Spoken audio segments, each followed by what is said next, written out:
When you're working on a multi-page document, sometimes you may want to have more control over exactly how the text flows, and breaks can be very helpful in those cases. This document is a newsletter, and at the very end is a donor list. Right now the donor list starts at the end of the third page and continues on to the fourth page, but I think I'd like to move it down so that it starts at the top of the fourth page.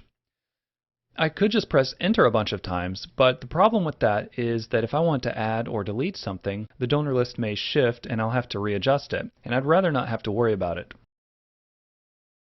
Instead, I'm going to create a page break. Place the insertion point right before the text that you want to move.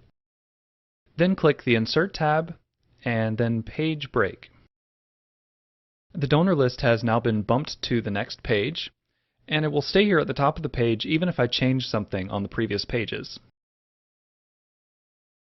If you go to the Page Layout tab, you can see that there are other types of breaks that you can use. The column break controls how the text flows within a set of columns. There is also the text wrapping break, which you may need to use to control how the text wraps around an object. And then there are several types of section breaks. If you're working with a more complicated document, section breaks can determine where certain types of formatting begin and end. For example, if you just want to add columns to one section of your document, you can add section breaks before and after so that the columns are not added to the entire document. Now there's another page break in this newsletter that I want to get rid of. Deleting breaks can be a little tricky because breaks are invisible.